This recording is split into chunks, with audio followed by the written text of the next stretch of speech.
అసలైన తెలుగింటి ఆవ పెట్టిన పులిహోర. దసరా నవరాత్రుల్లో అన్నపూర్ణాదేవికి 3వ రోజు పులిహోర గాని లేదంటే అల్లం గారెలు గాని నైవేద్యంగా పెడతారు.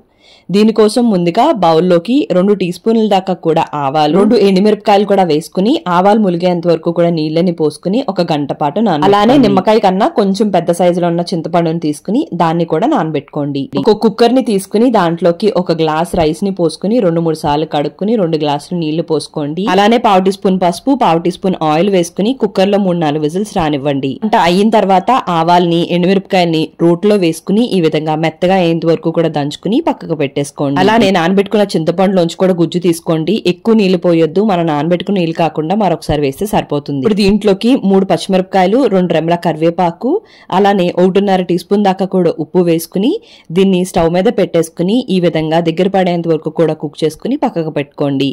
ఈ లోపు రైస్ కూడా కుక్ అయిపోయి ఉంటుందండి. దీన్ని ఒక పళ్ళెంలోకి ట్రాన్స్ఫర్ చేసుకుని దీన్ని పక్కకు పెట్టుకోండి.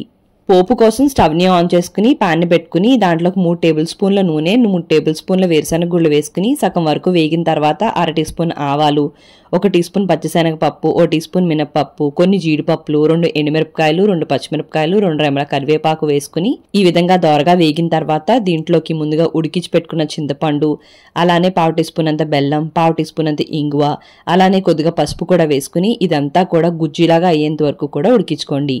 ఈ విధంగా నూనె పైకి తేలి ఇలా గుజ్జులాగా అయిన వెంటనే స్టవ్ ని కట్టేసుకుని మనం ముందుగా ఉడికించి పెట్టుకున్న రైస్ లోకి మన ఆవ ముద్ద ఏదైతే తయారు చేసామో దాంట్లోకి 1 టీ స్పూన్ అంతా ఆయిల్ వేసుకుని ఇప్పుడు ఈ ఆవ ముద్ద అంతా కూడా రైస్ కి పట్టించుకున్న తర్వాత ఉడికించి పెట్టుకున్న చింతపండు తాలింపు అంతా కూడా ఈ రైస్ కి బాగా కలిపేసుకుంటే ఆవ పెట్టిన పులిహోర రెడీ అయిపోతుంది. నచ్చితే లైక్ అండ్ ఫాలో చేయడం మర్చిపోకండి.